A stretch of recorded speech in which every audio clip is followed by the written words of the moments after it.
Buenos días, profe. Hola Alba, muy buenos días.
Estimados compañeros, buenos días. Vamos a dar comienzo a la sesión del día de hoy. Bueno, como ustedes saben, estamos comenzando lo que corresponde a la unidad número 4 del curso, ya la parte final, la recta final, em, correspondiente al cuarto periodo evaluativo, ¿no? A partir de ahora hasta la parte que concluyamos, bueno, estaremos abordando esta parte. Ujú. El tema que veremos hoy se llama, bueno, más bien tiene que ver con la relación entre los acuerdos comerciales de la Unión Europea con México, ¿no? Y la relación eh, bueno, que estos dos guardan, uno a nivel regional y el otro a nivel país, eso hay que tenerlo en cuenta. ¿Se acuerdan que desde un principio yo les mencionaba que Unión Europea es una integración regional? ¿Por qué regional? Porque, bueno, son países que están, bueno, puede ser que uno esté pegado al otro o están en la misma zona geográfica, en la parte norte, por ejemplo. Entonces, cuando están ubicados en la misma ubicación o juntos o pegados, estamos ante un proceso de regionalización, ¿no? Y este es el caso de la Unión Europea, ¿no? Que como tal, pues bueno, es un conjunto de países que están geográficamente cercanos, ¿no? Geográficamente uno junto al otro, eh, ¿no? Digo, a excepción de los que están, no sé, en otra parte un poquito separados, pero, o sea, es la misma región, ¿vale? Entonces, de ahí proviene esto de la regionalización, que era un concepto que también nosotros veíamos, ¿no? En clases pasadas, mencionábamos, ya hemos comentado al respecto de qué era esto, y justamente es lo que veremos. Vamos a ver que desde el año, por ejemplo, 2000, la Unión Europea y México ya mantenían una estrecha relación comercial y sobre todo de inversión, ¿vale? ¿De dónde viene o de qué fecha data esto? Bueno, de 1997, donde fue un acuerdo de asociación económica, concertación política y cooperación. Es ahí en ese momento en que se da el primer acercamiento entre esta región con este país, digo, con nuestro país, ¿no? Eh, bueno, vamos a ver que este acuerdo también era un acuerdo de tipo global, ¿no? Y incluía una parte sobre comercio abierto, en este caso lo que son el comercio de mercancías. Pero bueno, les decía yo, en el 97 se da todo esto, pero hasta el 2000, eh, la parte que es puramente de comercio, inversión sí empezó en el 97, pero la parte de comercio empieza hasta el 2000 exactamente, es cuando entra en vigor. Acuérdense que los tratados, por ejemplo, muchos de ellos, aunque se firmen hoy, justamente ahí se establece a los tales días del mes tal, del año tal, entrará en vigor el presente, ¿no? Y afirman las partes y todo. Bueno, ahí justamente se indica cuándo es cuando van a entrar en vigor. No quiere decir que porque se signe hoy, ya hoy entre en vigor. No, eso no es así. ¿Se acuerdan que nosotros también mencionábamos eso cuando hablábamos en algún momento de un tratado, ¿no? Y cómo bueno, sus fases y cómo entra en vigor, cuándo entra en vigor y así. ¿Se acuerdan que mencionábamos esto? Bueno, pues justamente aquí lo vamos a ver, ¿no? Y bueno, vamos a ver que este nuevo acuerdo de tipo global es la base de la mm, futura relación de la Unión Europea con México. ¿Mm? Eh, ¿Qué otros temas puede abarcar? Bien, también tiene, o más bien engloba lo que es esta parte de la cooperación en cuestiones como el cambio climático, los derechos humanos. O sea, son ámbitos que no tienen que ver únicamente con lo económico, con lo político, sino tienen otra vertiente que es lo eh, social medioambiental. El cuidado del ambiente, la capa de ozono, la contaminación en los mares, ríos y océanos, por ejemplo, el hecho de ocupar materiales, o bueno, materias más limpias, ¿no? Energías limpias, por ejemplo, tiene que ver justamente con esto, así como trabajar juntos en cuestiones como qué, cuáles son los objetivos del milenio. Bueno, por ahí va el asunto. Justamente luchar contra la pobreza, crear medicamentos nuevos para enfermedades que conforme vayan saliendo se vayan combatiendo, ¿no? Entonces es otro de esos puntos que tiene justamente esto. Y digo esto ¿por qué?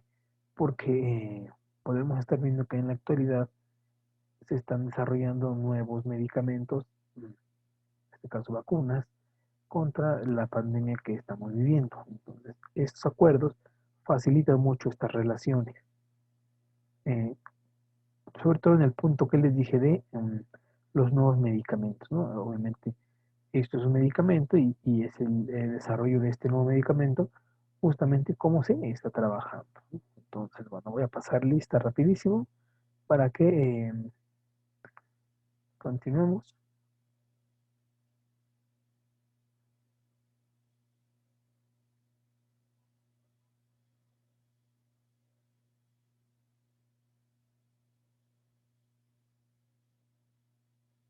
Listo.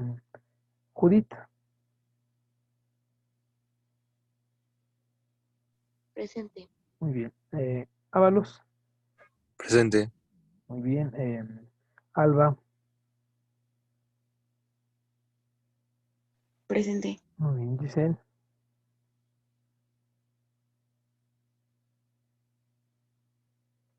Karime,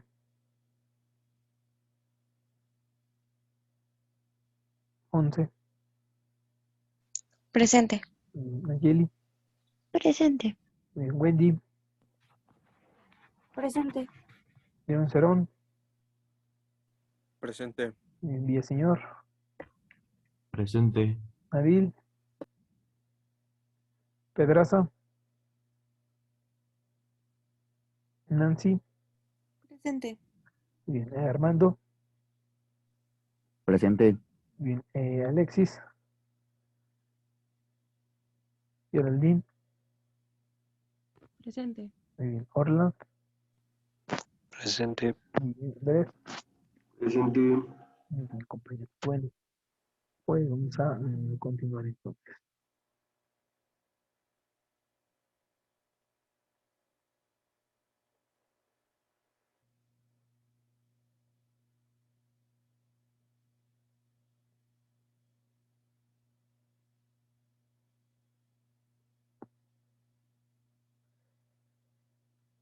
Mm,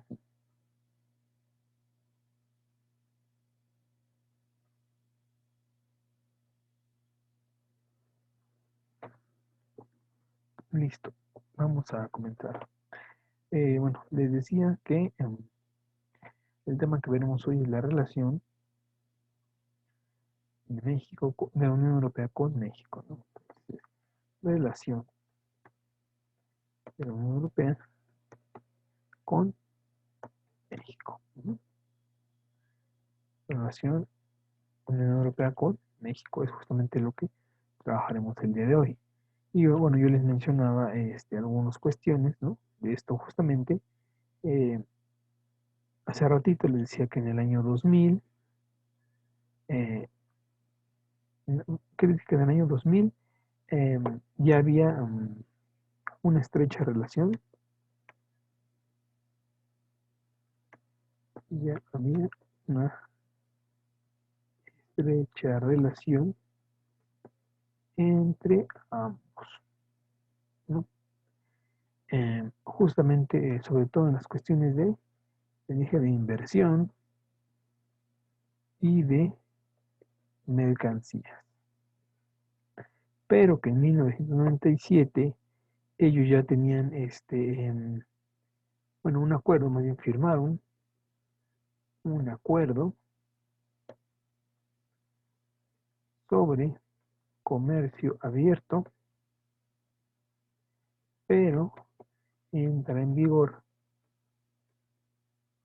hasta el 2000, ¿no? Hasta el año 2000, el año 2000, ¿no? Y les decía que este nuevo acuerdo global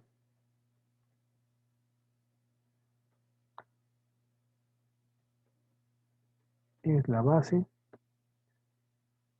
de dicha relación.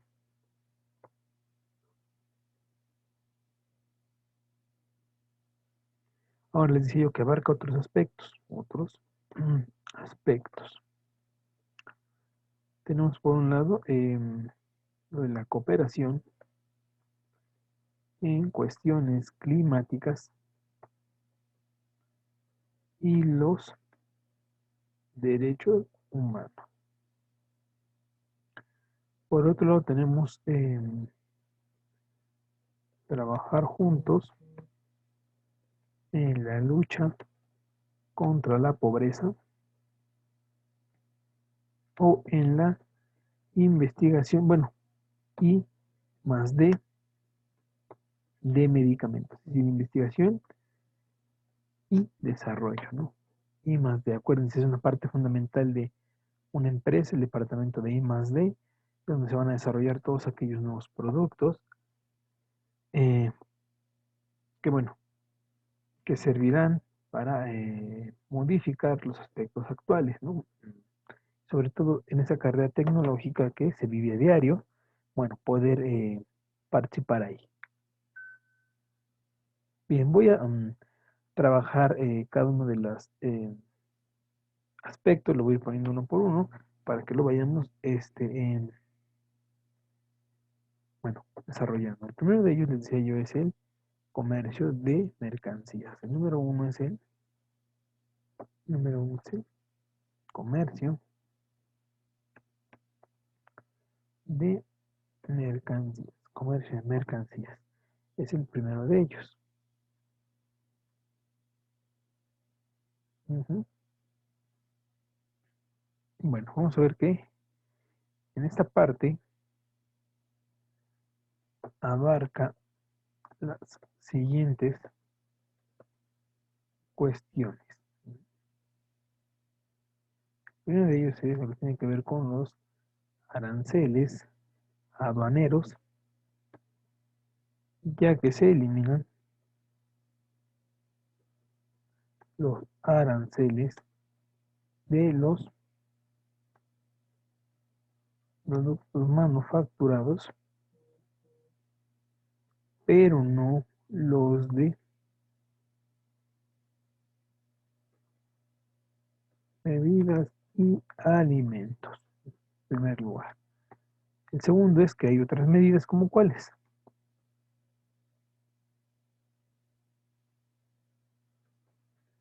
Como facilitación a las exportaciones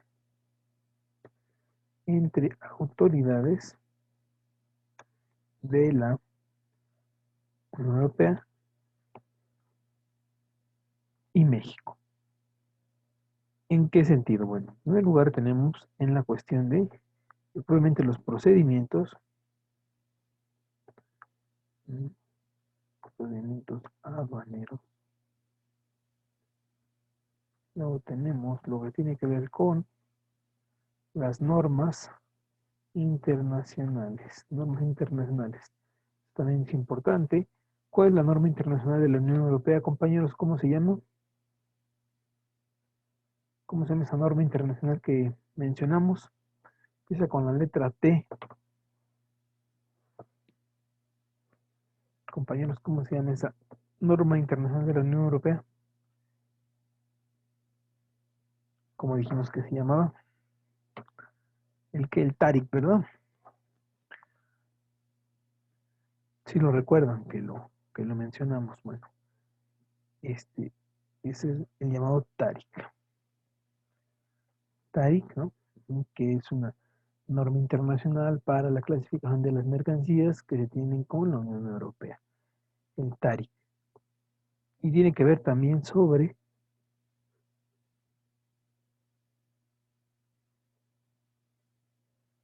marcado y etiquetado. Marcado y etiquetado, por ejemplo, la seguridad alimentaria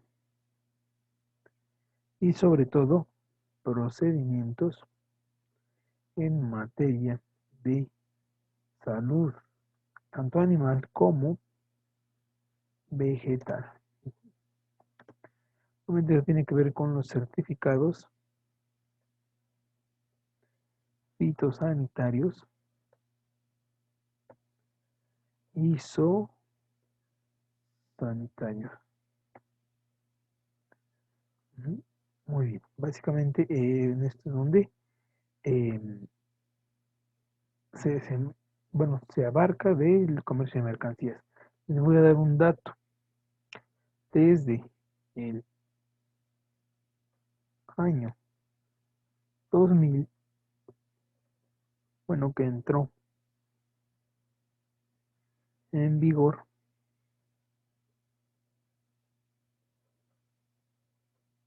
entró en vigor el comercio de la Unión Europea con México ha incrementado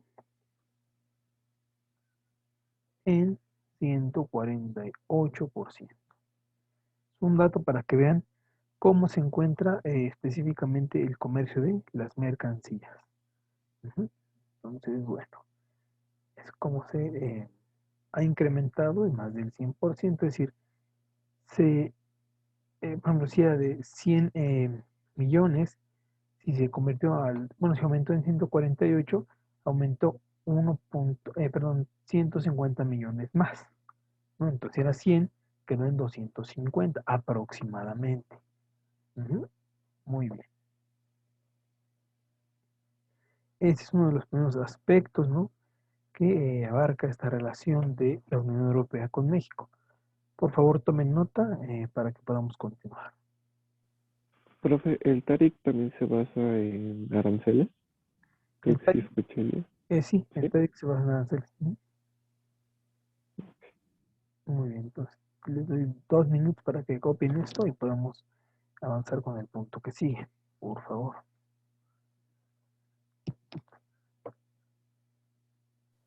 ¿Puedo subir tantito, profe? ¿Le subo? Creo que sí.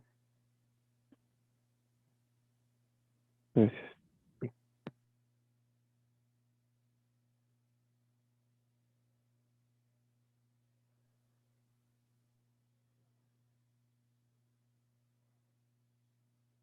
Ahorita vamos a pasar a la parte número 2, que tiene que ver con la contratación pública, es decir, los servicios que contratan eh, probablemente o que brinda el Estado, ¿no? Entonces vamos a ver eso también, que es el punto número 2. Ahorita tenemos el comercio de mercancías. El punto número 2 tiene que ver con la contratación pública y el punto número 3 con un factor muy importante, ¿no?, con la competencia. Obviamente esto va a dar justamente lo que es competitividad, que es una definición, ¿no?, de una característica que debe tener los países para poder especializarse en la producción de determinado bien. Eso tiene que ver con competitividad, ¿no? Eh, no confundirlo con el concepto de productividad, que es producto por tiempo. Eso es distinto.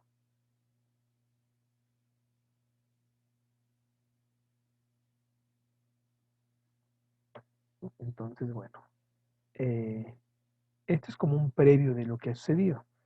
Y ahorita vamos a ver el post de lo que ha sucedido después de el acuerdo, ¿no? O sea, hemos visto que tiene sus ventajas, ¿no?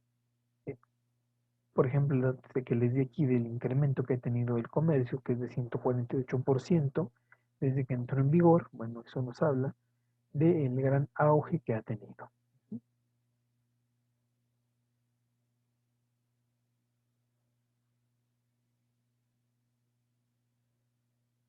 Eso se encuentra en lo que es el llamado Telecuem, Tratado de Libre Comercio de la Unión Europea con México. Telecuem. Recuerden que en algún momento hablamos del Telecuem, lo voy a poner por aquí para que sepan el nombre oficial de este acuerdo, Telecuem, ¿no? Sí. Tratado de Libre Comercio, Unión Europea con México. La Unión Europea con México. Del Telecuem. También de copiar, les doy 2 minutos más para que copien lo de abajo y podamos seguir.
Bueno, seguimos. Vamos al apartado número 2 que les dije que era o que tiene que ver con la contratación pública. Aquí le voy a poner el apartado número 2. Tiene que ver con la contratación pública.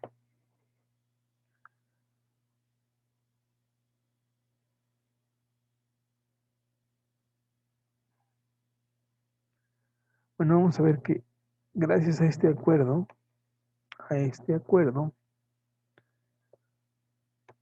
las empresas de la Unión Europea y de México, ¿no?, reciben un trato similar cuando licitan contratos públicos de suministros de bienes y servicios entre ellos. Pregunta, compañeros, antes que otra cosa, ¿me pueden decir qué es esto?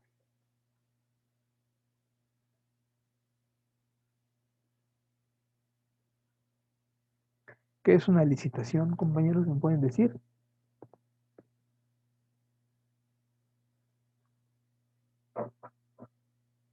Compañeros,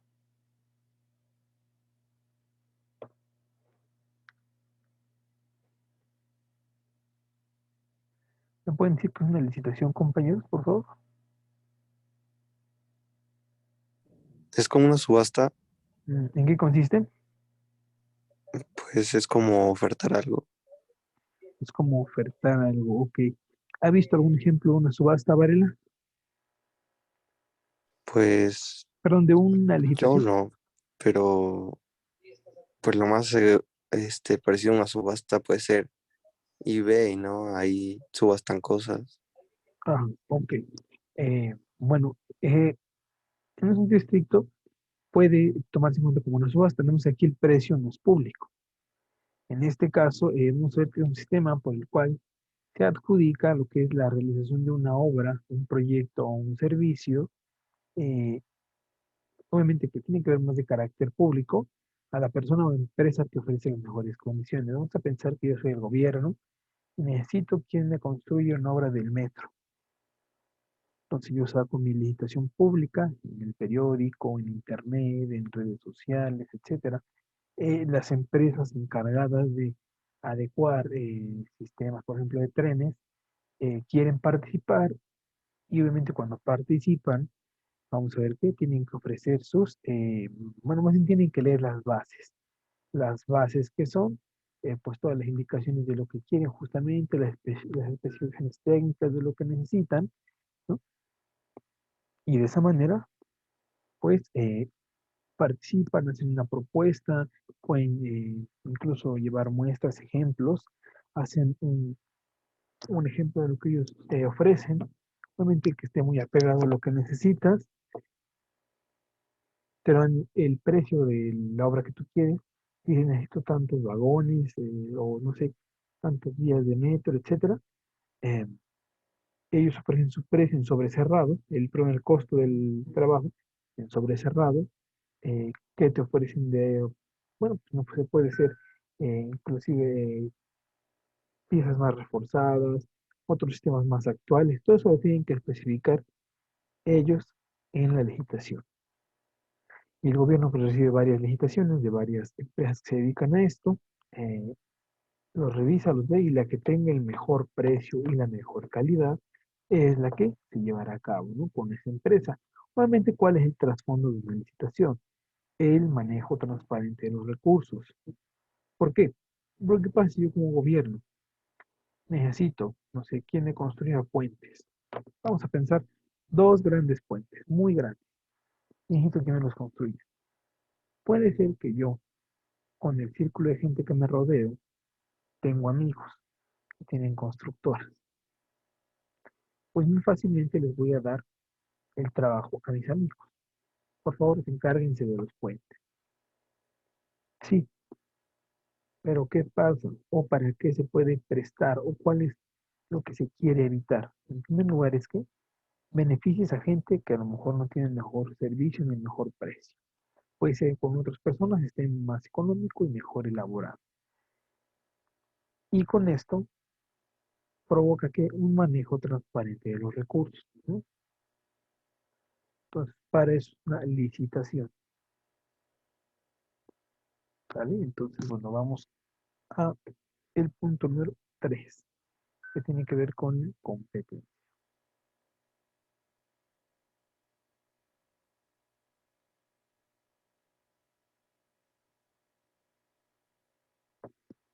Punto número 3, tiene que ver con la competencia.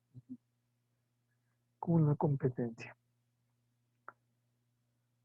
Ahí aquí tiene que ver, o más bien aquí es referente a la lucha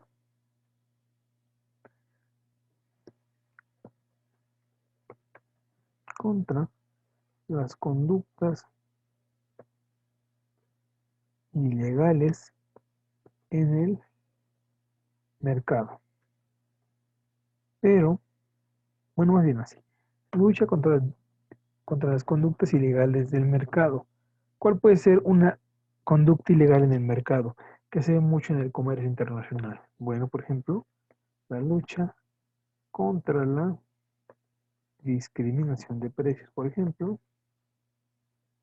discriminación de precios contra el dumping, por ejemplo. El dumping, por ejemplo, es justamente lo opuesto a una competencia transparente. ¿Por qué? Porque con el dumping haces artificialmente a un país más competitivo y a sus productos, pero en la realidad no es que sea competitivo, en realidad está recibiendo subsidios o apoyos. ¿Estamos de acuerdo, compañeros, hasta aquí? Tomen nota de estos dos para que podamos continuar. La licitación tampoco no puede entrar como competencia, profe. Bueno, es que lo busqué y dice que también la licitación se basa en competitividad. Ah, ok, pero no escuché que licitación, ¿qué, perdón? Se basa en competencia también. Ah, correcto, sí. ¿Por qué? Porque son varios proveedores ofreciéndote un servicio. Sí, correcto. Muy bien, compañero. Ahí. Varios competidores ofreciéndote, dijimos que precio y qué más, y calidad. Ofreciendo precio y calidad. Entonces entre ellos compiten para ver quién se queda con la chamba. Y para eso deben de ofrecer eh, como de presupuestos, características técnicas y todo. ¿Qué pasa en algunos casos? Bueno, pasa que a veces cuando hay trampa en esto, eh, si tienes un contacto entre la autoridad, ellos pueden abrir el sobre previo a entregarlo o saber más o menos cómo anda. Y te pueden decir, sí, por ejemplo, si cuesta 400 millones, tú ofreces el servicio en 390. Ya con eso ganas, ¿no? Porque pues ya es más barato. Pero, ¿qué pasa cuando ya se la das a esa persona que te dio el precio aparentemente más barato? Bueno, ¿qué pasa? Que después se inventan pretextos, que aumentó el precio del acero, el precio de la gasolina o del diésel para las máquinas, y el precio se eleva y termina saliendo más caro que lo que costaba con otra empresa un poco más formal. Bueno, en este caso estamos ante una situación de este tipo, compañeros, em, pues de competencia desleal, y por lo tanto eso no refleja muchas veces la realidad, ¿no?, de las cosas. Por favor, tomen nota y seguimos.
Bueno, continuamos, compañeros. Vamos a ver, que les decía yo que este acuerdo ha venido evolucionando, ha venido cambiando.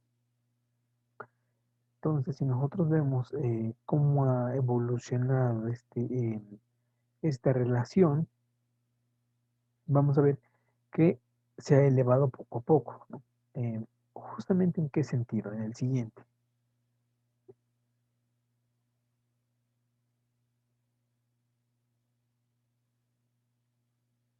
Listo. Tiene que ver con creación, o más bien sí, creación de más oportunidades de las empresas de la Unión Europea para dar nuevos puestos de trabajo. Nuevos puestos de trabajo. Ahí entra otro factor. Este factor, ¿cómo se llama? Se llama, bueno, más bien, antes de esto, ¿qué había entre México y la Unión Europea? Libre movimiento de capitales. Pero lo novedoso, ¿cuál es? Que ahora hay libre movimiento de los, más bien de otro factor de la producción, de otro factor de la producción, otro factor de la producción. En este caso vamos a ver que, ¿cuáles son los factores de la producción? Los factores de la producción son, ya lo vimos, era tierra, trabajo, perdón, tierra, trabajo y capital. Obviamente la tierra pues no se puede mover, ¿no? La tierra así se queda. Entonces no puede haber libre movilidad, o más bien movilidad total de los factores de la producción. ¿Por qué? Porque la tierra es el único que no se puede mover, ¿no? O sea, no puedo mover las porciones de tierra de un lugar a otro. O sea, eso sería imposible, ¿no, compañeros? Por eso, cuando yo iba a escribir libre movilidad, pues me arrepentí. ¿Por qué? Justamente porque no podemos desplazar, pues, la tierra, ¿no? Libremente. O sea, en ese caso, eso no se puede llevar a cabo. Entonces, por eso preferí mejor eliminarlo o no mencionarlo por la misma situación. Pero en este caso, había libre movilidad de capitales, que era la letra K. Esos se podían mover libremente. Bueno, entonces, en el nuevo, bueno, en este acuerdo, pero ya más madurado, ya más evolucionado, vamos a ver que eh, el capital se mueve, pero también el trabajo. Entonces, eh, ese libre movimiento de otro factor de la producción sería el libre movimiento de la mano de obra. Libre movimiento de la mano de obra, que es otro factor de la producción, que es trabajo. El trabajo se puede desplazar libremente. En este caso, ¿de qué manera me pueden explicar de qué manera puede suceder esto? Cuando me refiero a que haya libre movilidad de la mano de obra, ¿de qué manera podría existir esto, compañeros? ¿Me lo pueden explicar, por favor? ¿De qué manera podemos corroborar que en efecto hay libre movilidad de mano de obra? ¿Me podrían ayudar con esto? ¿Cómo lo podríamos explicar? ¿O por qué podemos decir eso? ¿O de qué manera lo podríamos ver eso que les estoy comentando? ¿De qué manera sería más visible eso? Compañeros, ¿me pueden decir por favor de qué manera sería más visible esto? ¿En qué forma o de qué forma podría ser más visible esto? Compañeros, ¿me pueden explicar esto por favor?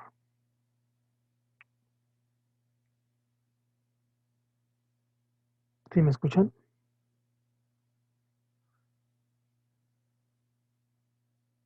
Sí, profe, Ok, entonces ¿me pueden pero explicar? ¿cómo?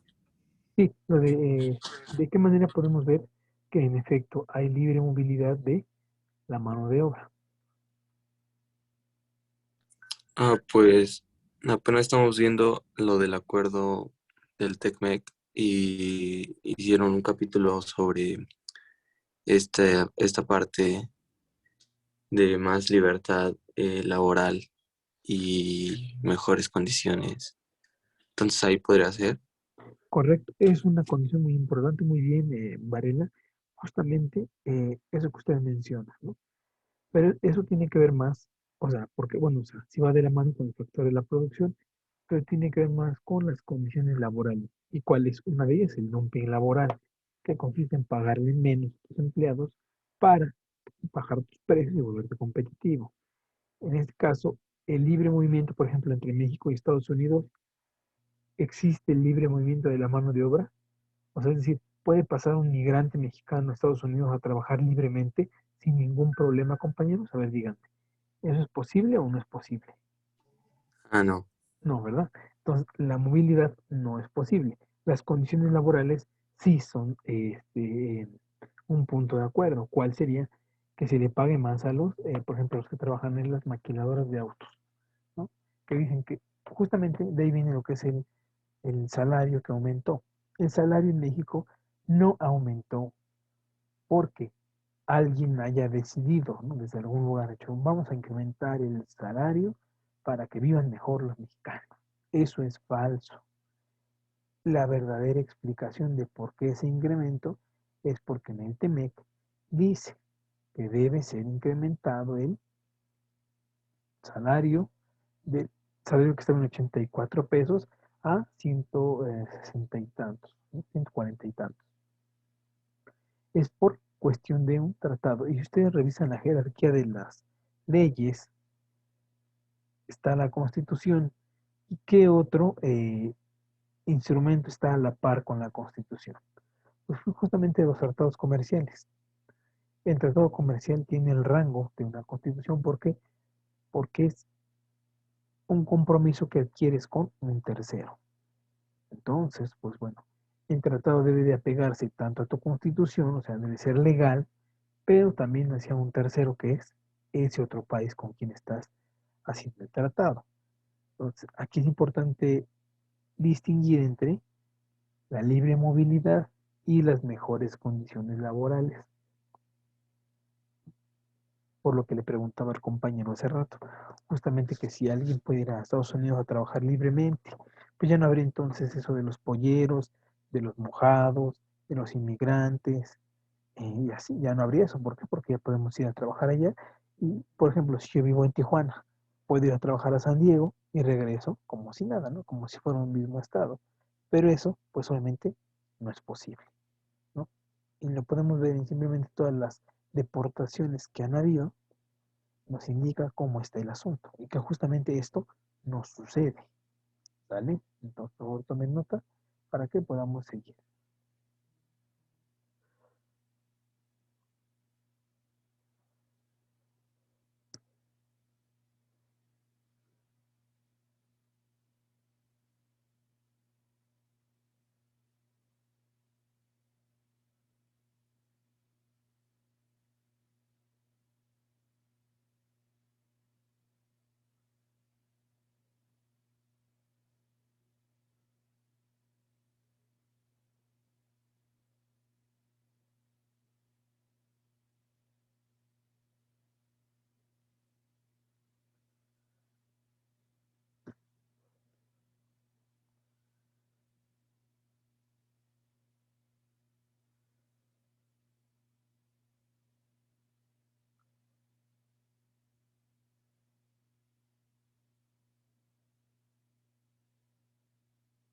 Bueno, seguimos, ¿no? Vamos a ver ahora entonces que así como en el tratado a sus inicios tenía tres aspectos, que es comercio de mercancías, contratación pública y competencia, bueno, eh, las modificaciones que ha tenido poco a poco este acuerdo, vamos a ver que abarca otros puntos, ¿no? Entonces lo voy a poner aquí.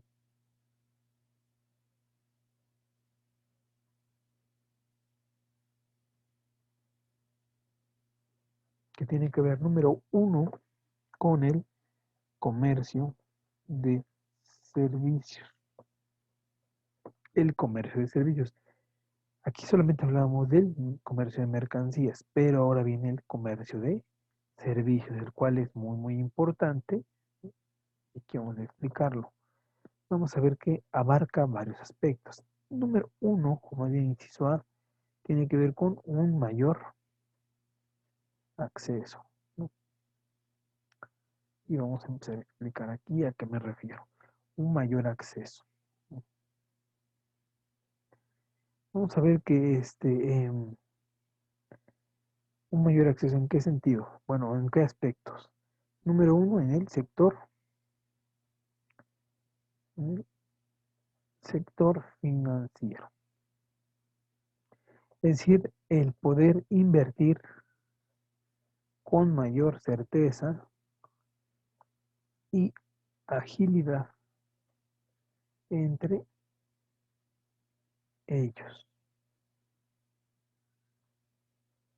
Luego tiene que ver con las telecomunicaciones.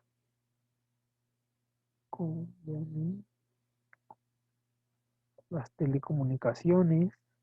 Otro aspecto muy importante es los servicios de mensajería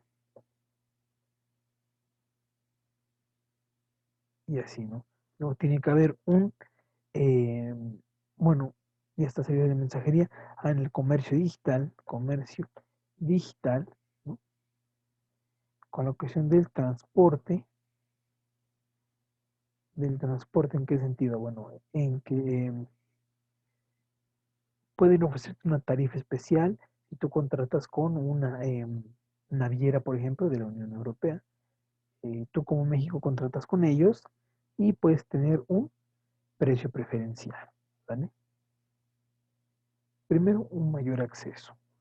Luego, tenemos que ver con inciso B, tiene que ver con la igualdad de trato.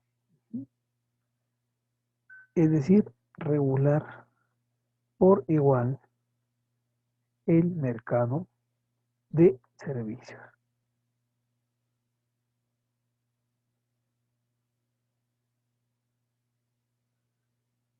Listo. Luego tiene que ver con una mayor previsibilidad. Previsibilidad, ¿no? En ese sentido, eh, tiene que ver con pues un mayor acceso, o más bien una mayor confianza a las empresas, o dicho de otra manera sería mayor certeza jurídica a las empresas, empresas o particulares que inviertan. Ujú. Bueno, ¿vale? Ahora vamos a ver que también justamente este nuevo acuerdo, bueno, da lo que es un reconocimiento eh, en la cuestión de las, eh, ¿cómo se dice? En las cualificaciones, ¿no? Profesionales, es decir, eh, sobre todo hay sí, cuatro profesiones que se vuelven un poco más valoradas. En este caso la voy a poner aquí, lo que tiene que ver con los contadores, o sí, la parte de la contaduría, la arquitectura, la ingeniería y la parte de los abogados.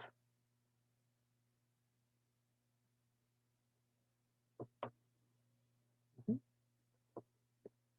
Bueno, aquí tomen notas para que podamos continuar. Les doy unos 4 o 5 minutos.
¿Podemos continuar, compañeros, o ustedes me dicen?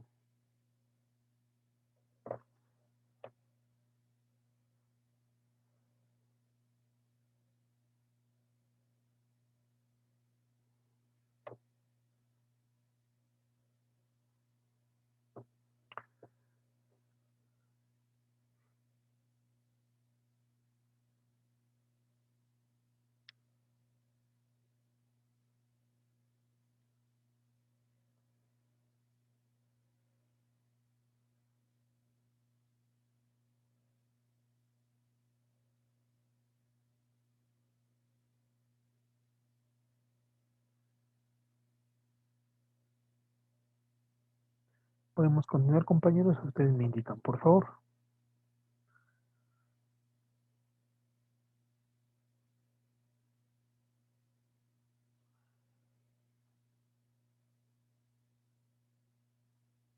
Compañeros, ¿sí me están escuchando? Entonces, me indican en cuanto podamos continuar, por favor.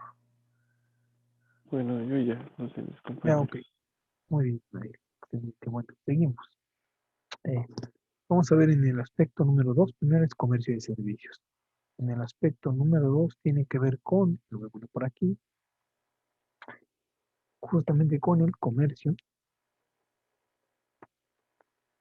de mercancías. Tiene que ver con el comercio de mercancías, que lo voy a poner. Vamos a ver que en este caso la Unión Europea exporta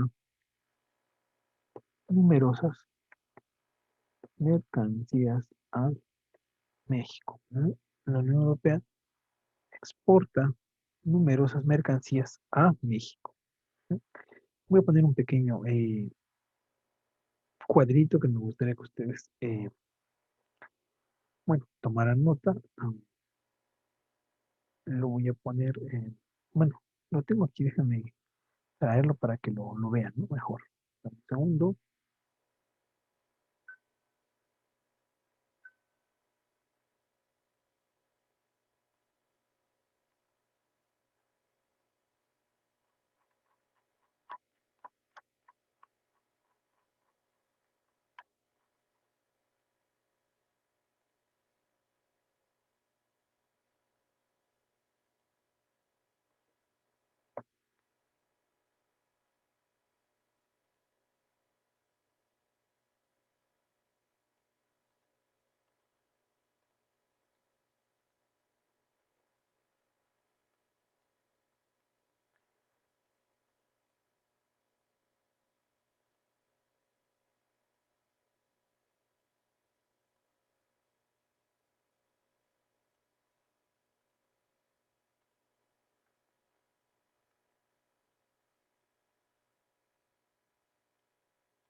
Listo, justamente este es el cuadro que les quería mostrar. eh, bueno, el proceso, bueno, no se muestra como tal, pero se sabe que hubo un proceso de desgravación. En este caso, vamos a enfocarnos en lo que es algunos productos como las aves de corral, el queso, carne de cerdo, chocolate y la pasta. Vamos a ver que justamente con la entrada en vigor de este tratado y con las modificaciones que poco a poco se le han ido haciendo, en este caso vamos a ver que, por ejemplo, las aves de corral antes eran impuestos del 100% a la exportación, es decir, si alguien de Europa quería exportar aves a México, tenía que pagar el valor que tenía el producto más eso mismo de arancel, o sea, el doble.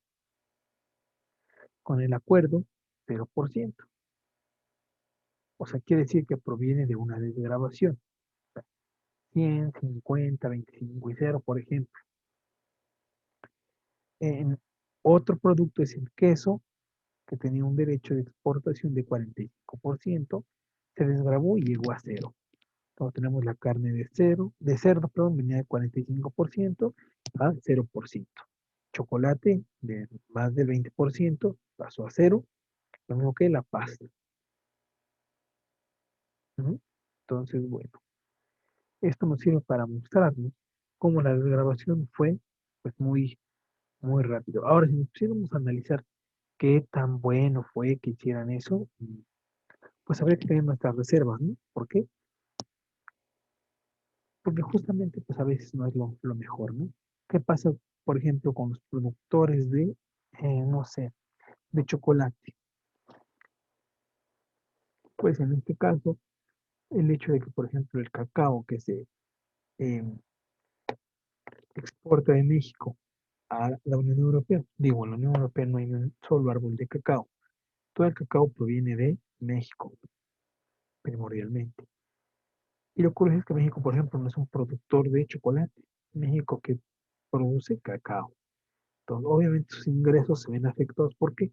Porque no es lo mismo un kilo de cacao que un kilo de chocolate fino. El precio no tiene nada que ver el precio de uno con otro, ¿no? Por ejemplo, entonces, ¿qué tanto afecta esas desgravaciones? Pues bueno, son muy delicados. Por favor, tomen nota del cuadrito para ver sobre todo el top 5 de los productos que más se han visto beneficiados. Y ahora, tenemos aquí en esta parte un pequeño diagrama, tenemos a México y la Unión Europea, cómo ha sido la exportación de bienes y de servicios, ¿no? De bienes es de 38 billones de euros en valor monetario, de servicios de 10 millones de euros. Es decir, los bienes casi triplican o cuatriplican el valor en los servicios, ¿sí?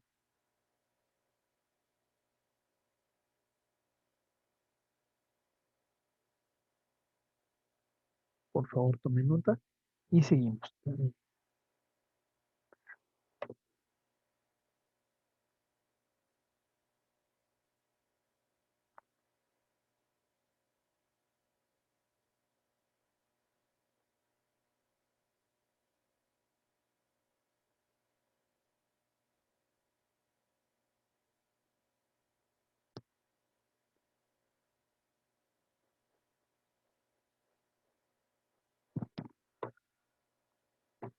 Tienen 2, 3 minutos para copiar, por favor, y seguimos.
Bueno, seguimos, compañeros. Vamos a pasar al acuerdo que sigue, bueno, a la parte que sigue, en lo que es alimentos y bebidas.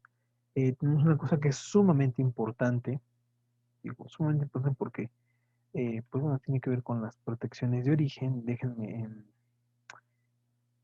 justamente salir de allí para copiar el logo que quiero que veamos.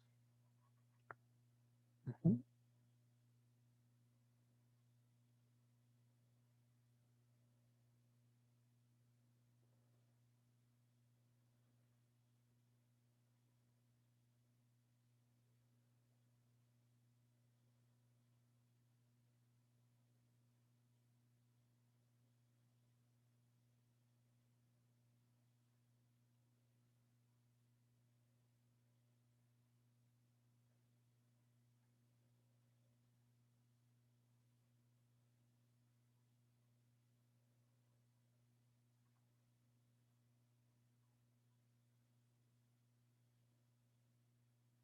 ¿Listo? Bueno, ahora vamos a otro aspecto que es muy importante, que es esto que está aquí abajo, que se denomina protección de las indicaciones, protección de las indicaciones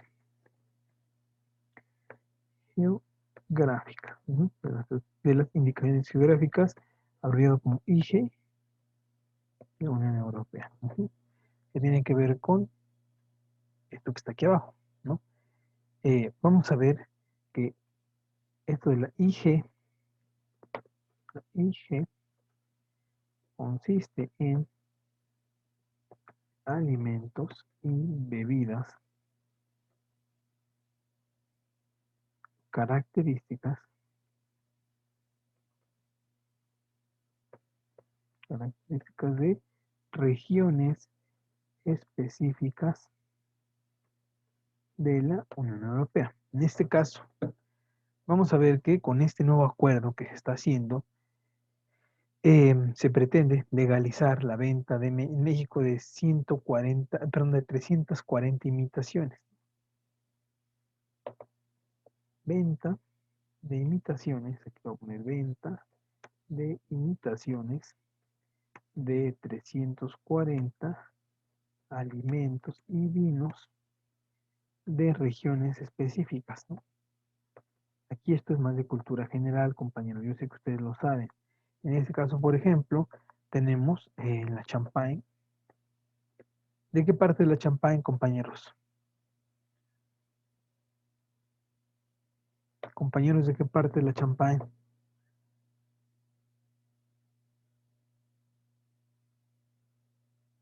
Compañeros, ¿me están escuchando?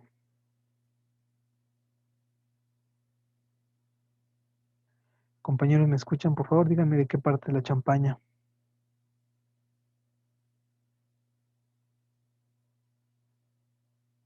¿Es de Francia, no, profe? Ok, muy bien, sí, de Francia. De la región de Francia que se llama champagne. Ok, muy bien. Em, por ejemplo, el jamón de Parma, ¿de qué parte es?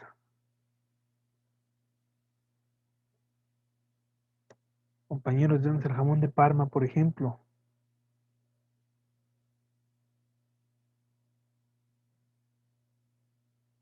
Compañeros, ¿de dónde? De Italia. De Italia, muy bien. En efecto, hay una región en Italia que se llama Parma, ¿verdad? Ok, Parma, Italia, muy bien. ¿Qué otro? Mm, ¿Qué otro, qué otro, qué otro? Ya sé. Bueno, como dato no me lo pregunta, pero el jamón de Parma viene desde la región de Emilia hasta donde está el río Enza. Entonces, bueno, es un jamón italiano que proviene del prosciutto. Ustedes ya saben qué es el prosciutto, entonces, bueno, tenemos el jamón de Parma y tenemos lo que es el vinagre balsámico. Ujú. El vinagre balsámico, que ¿dónde es? Bueno, de Modena. ¿Y dónde está Modena, compañeros? ¿Me pueden decir? ¿En qué país está Modena? ¿Dónde se ubica Modena? Compañeros, ¿dónde está Modena?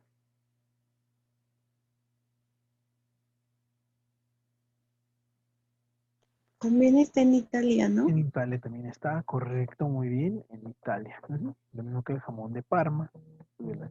Entonces, bueno, son las protecciones especiales, ¿no? Y bueno, esto quedará, aparte de reconocimiento, bueno, dará un nivel de protección similar al que tienen los países en la Unión Europea, ¿no? Vamos a ver que esto de la indicación geográfica es muy parecido a la denominación de origen. En México se llama denominación de origen y en la Unión Europea se llama lo que les puse aquí arriba, indicaciones geográficas, ¿no? Ahora, tenemos de este lado otros ejemplos de indicaciones geográficas que protege este acuerdo. Los vinos, cervezas, bebidas espirituosas. Por ejemplo, de España tenemos el Jerez. El Jerez es un tipo de brandy que se consume, entonces tiene un nivel de protección. En Francia, el queso típico de Francia, el queso Comte, bueno, también tiene su indicación geográfica, que en México es el equivalente a la denominación de origen. Ahora tenemos la carne. En Alemania, ¿no? Que la carne de ese tipo, las llamadas salchichas, eh, ¿no? También tiene su protección. Lo que son las frutas, frutos de cáscara dulces, ¿no? De Grecia, provenientes de Grecia, ¿no? Eh, las Elia calamatas, bueno, aquí está. Tenemos ahora lo que es el queso, así como Francia tiene su queso Comte, Portugal también tiene su queso Queijo, Saint George, que es un queso endémico de la región de Portugal. eh, Igual tiene su indicación geográfica, es decir, su protección. Entonces vamos a ver que todo esto protege a 340 alimentos y vinos de la región. O sea, es un alto nivel de protección. Entonces, por favor, tomen nota de esto para que podamos avanzar.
Ustedes me indican en qué momento podemos continuar, compañeros, por favor.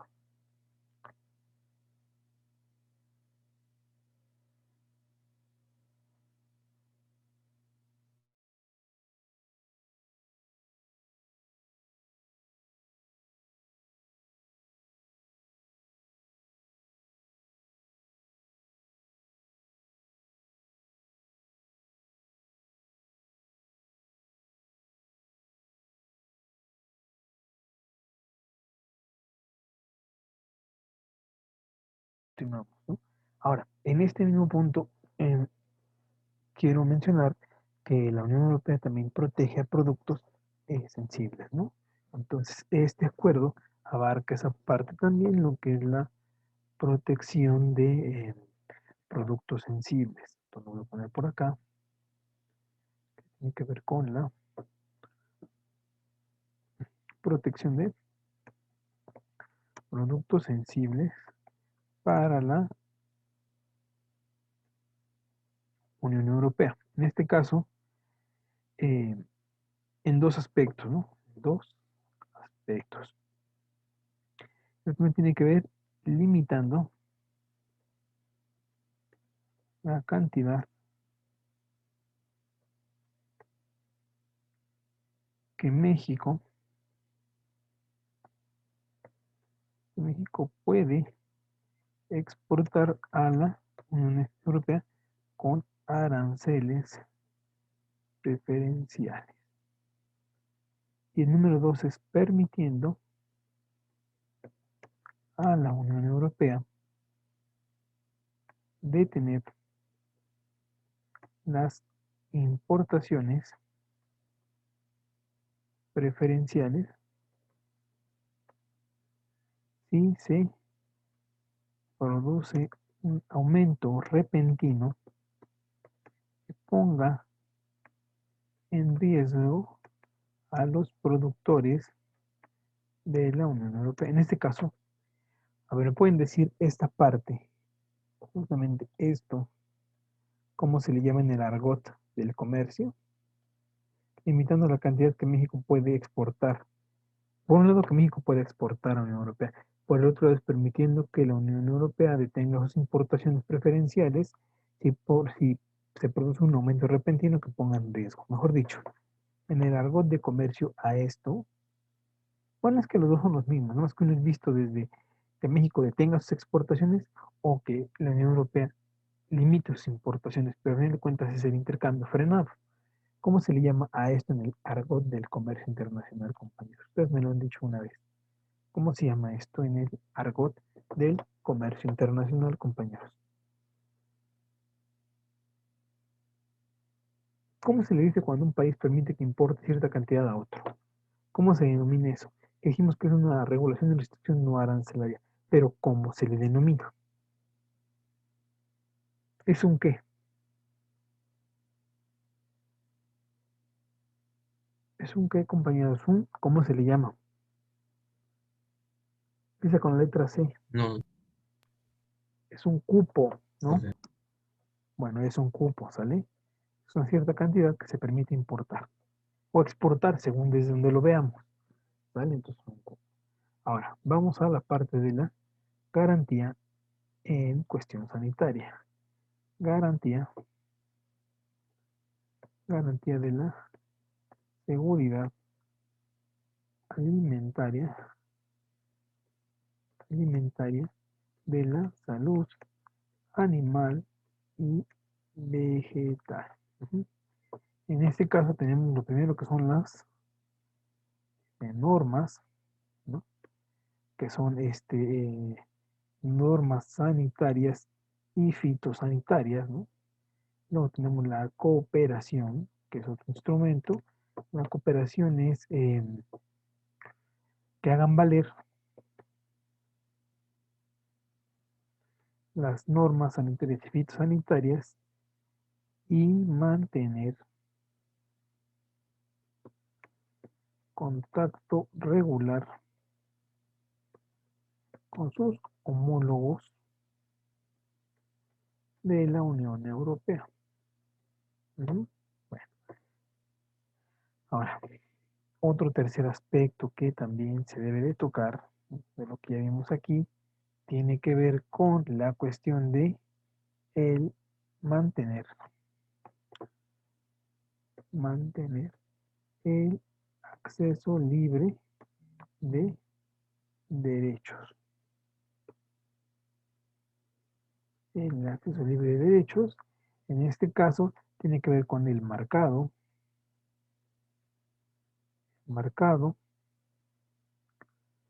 o etiquetado para información de sus consumidores. Ujú, ¿no? Y tenemos que ver lo que tiene que ver con que los productos europeos cumplan con las normas oficiales mexicanas. ¿Sale? Entonces, bueno, en ese sentido son los dos aspectos que toca esto. Ujú. Ahora tenemos, si queremos facilitar el comercio, pues obviamente también tiene que haber un procedimiento aduanero más sencillo. En este caso, vamos a ver que tiene que ver con simplificar o acelerar, por ejemplo, los trámites burocráticos, por ejemplo, controles físicos. ¿Y esto qué hace o qué agiliza? Bueno, agiliza el trámite, o sea, que el trámite sea más rápido, ¿vale? Entonces, en este caso, ¿en qué puntos es donde se busca facilitar esto? Son en los siguientes.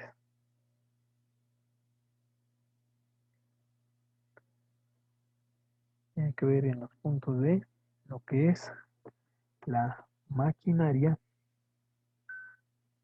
los combustibles, los minerales, con los productos farmacéuticos y con equipo de transporte. Por ejemplo, cuando Mercedes Benz envía sus autos, eh, por ejemplo, se les facilita mucho los trámites administrativos en este caso, ¿vale? Entonces, eso es muy, muy importante, compañeros, mencionarlo.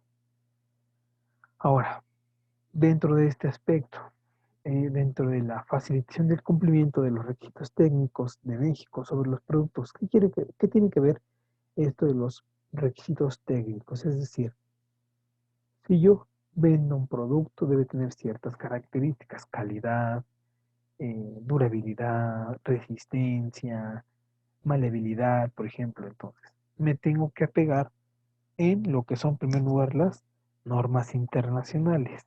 ¿Y cuál es la norma internacional por excelencia, compañeros, que se ocupa? ¿Cuál es la norma? Normas internacionales.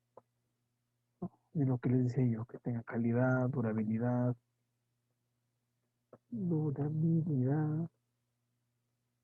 compatibilidad. ¿Cuál es la norma internacional por excelencia, compañeros? Díganme.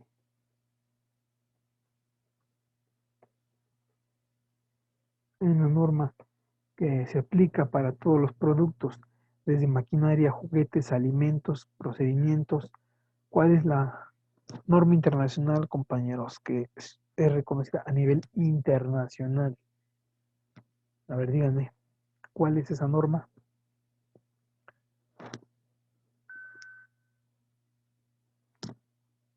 Compañeros, ¿cuál es esa norma?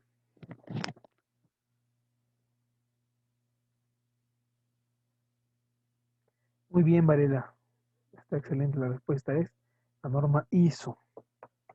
Perfecto. Norma ISO proveniente de Francia.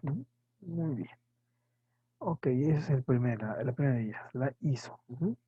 Ahora, luego hay que poner controles técnicos, información fácil de encontrar, por ejemplo. Es importante mencionar todo esto. Ahora, vamos a ver que, bueno, lo voy a poner aquí, entre México y la Unión Europea, entre México y la Unión Europea, eh, han puesto en práctica lo que se llaman las buenas prácticas reguladoras. Las buenas prácticas reguladoras. ¿Ok? Entonces, estas buenas prácticas reguladoras es, por ejemplo, publicar los productos que se quieren regular. Luego, que se le dé la información al consumidor, ¿no? Luego, facilitar a las empresas la búsqueda de la reglamentación aplicable. Por ejemplo, ¿qué otra? Bueno, básicamente esto, ¿no? Ahora, lo que les decía yo hace rato, la contratación pública. ¿Qué debe contener? Bueno, debe permitir a los proveedores de la Unión Europea licitar contratos de suministro de bienes y servicios de determinados sectores eh, de la Administración Pública Federal de México, ¿vale? Entonces, bueno, ¿esto qué permite? En este caso a las empresas licitar contratos en ramas de casi cualquier tipo. Permite también a las empresas de la Unión Europea una cosa que es denominada contratos de asociación público-privada, es decir, cuando hay la construcción, por ejemplo, de un gran circuito, cuando fue el circuito exterior mexiquense, por ejemplo, se aliaron por una parte lo que es el gobierno con una empresa privada. Entonces, ese tipo de asociación se llaman asociaciones público-privadas y existen mucho en México, ¿no? Cuando son proyectos que requieren una alta tasa de inversión, se recurre a estos proyectos justamente, a estos, sí, a este tipo de contratos, ¿no? De asociaciones público-privadas, ¿no? Entonces, bueno, en este caso la Unión Europea, ¿qué le pide a México? Le pide que armonice sus normas de transparencia y no discriminación. En este caso de los licitaciones, ¿qué quiere decir la no discriminación? Que tú permitas por igual a todas las empresas competir y no tengas una preferida o una que tú vas a denominar como la ganadora, ¿no? Porque obviamente esto le resta mucha seriedad, ¿no? Que tú tengas a tus, o sea, que las licitaciones ya estén arregladas, compañeros. Eso es malo. ¿Por qué? Porque entonces, ¿dónde está la libre competencia? Que era otra cosa de la que hablábamos por aquí arriba. Libre competencia. Entonces, bueno, simplemente les voy a dar un dato. En 2015, la Administración Federal Mexicana concedió contratos a la Unión Europea por más de 30.000 millones de euros, ¿no? Para que vean la importancia que esto tiene. 30.000 millones de euros. Es una cantidad pues muy, muy grande, ¿no? Entonces eso nos da una idea de cómo está esta parte. Ahora, en la parte del comercio digital también me gustaría comentarles todos los aspectos que tienen que ver, ¿no? Es decir, la facilidad que se han dado entre la Unión Europea y México para hacer ventas por internet, la venta en línea, ¿sí? Y así. Entonces, bueno, básicamente es muy importante, no más que yo creo por el tiempo, hablaríamos la próxima sesión de lo que es el comercio digital, compañeros. Sería con lo que finalizaremos la próxima sesión, yo creo, y empezaremos otro tema. ¿Estamos de acuerdo, compañeros? Pues tengan un excelente, bueno, continuamos la próxima semana con esta parte. Gracias, profe. Está muy bien, Buen compañeros, día, cuídense profe. mucho. Buen día para ustedes también, compañeros, cuídense mucho. Hasta luego.